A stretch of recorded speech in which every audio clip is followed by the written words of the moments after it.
माझं नाव रुमेल्ला संकेत गोन्साल्विस. नेमकं मॅडम आज कारवाई सुरू आहे, काय प्रकरण आहे? आम्ही फेब्रुवारी 2024 रोजी घर बांधायला चालू केलं. ही आमची स्वतःची जागा आहे. माझ्या डॅडीने 99 साली विकत घेतलेली. आम्ही इकडे घर बांधायला चालू केलं. आमच्या शेजारी जो राहतो अविनाश घोसाल याने आमच्यावर केस टाकली की याच्यामधली थोडी जमीन माझी आहे म्हणून. वसई कोर्टामध्ये त्याने आधी सिव्हिलमध्ये टाकलेली, मग तिकडे आम्हाला स्टे लागलं. स्टे हटवण्यासाठी मग आम्ही डिस्ट्रिक्ट कोर्टकडे गेलो. तिकडून निकाल आमच्या बाजूला लागला. मग ती सेम केस घेऊन तो हायकोर्टमध्ये पण गेला. तिकडे पण त्याची केस फेटाळण्यात आली. आमच्या बाजूनच निर्णय होता.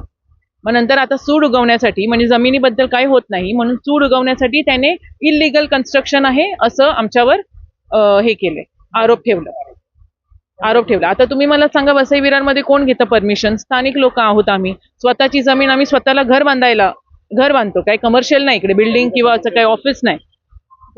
आणि जे कंप्लेनंट आहेत अविनाश घोसाल, त्यांचे हे डॉक्युमेंट्स आहेत माझ्याकडे. त्यांच्या स्वतःवर MRTP नोटीस आहे, पोलीस प्रोटेक्शनचं लेटर आहे. 2012 आणि 2017 रोजी त्यांच्यावर MRTPची नोटीस आहे. पण अजून काहीच कारवाई झाली नाही. माझ्यावर MRTP लागली, माझ्यावर कारवाई झाली. न्याय म्हणजे सगळ्यांना सारखंच असतो ना. माझ्यावर कारवाई झाली, मग त्याच्यावर का नाही? मग याबाबतीत तुम्ही महानगरपालिकेला काय सांगू इच्छिता? मी तेच की त्यांच्यावर कारवाई करा. आहेत ना, पेपर आहेत, प्रूफ आहे. त्यांच्याकडे पण भरपूर फायली आहेत. महानगरपालिकेमध्ये भरपूर फायली आहेत त्या माणसाला. हा एक समाजाला कीटक आहे. प्लीज तुम्ही त्याच्यावर पण कारवाई करा. आणि ज्या जमिनीचा म्हणजे त्यांच्याकडे तुमची जागा निवड होती असं त्यांचं जे म्हणणं होतं, ते वास्तविक खरं आहे का? नाही, कोर्टाने सिद्ध केलंय ना. ते हरले ना कोर्टामध्ये. जमिनीविषयी जो बाब होता तो हरले कोर्टामध्ये. म्हणून सूड उगवण्यासाठी त्यांनी इलिगल कन्स्ट्रक्शन म्हणून आमच्यावर आरोप केला. स्वतःचं घर पण इलिगल आहे, त्याच्यावर पण MRTP नोटीस आहे. आम्ही नाही गेलो ना, कारण आम्ही त्याच्यासारखे नाही होत ना. पण आता मला वाटतं की मी जाणार. आणि आता कॉर्पोरेशनला पण कळलं असेल की त्याने पण त्याच्यावर कारवाई करावी. माझा चांगुलपणा दाखवून मी नाही केली आधी कारवाई. मला भरपूर माझे वकील पण सांगत होते तुम्ही पण करा कारवाई, पण मी नाही केली. मग आता भविष्यात तुमचा काय विचार आहे?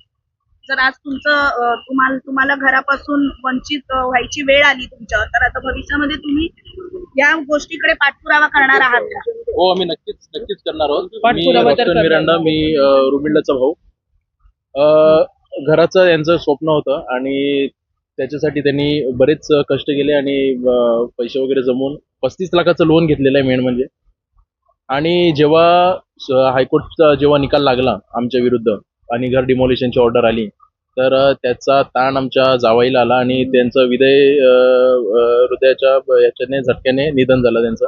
2 लहान मुलं आहेत, 10 वर्षाची आणि 6 वर्षाची.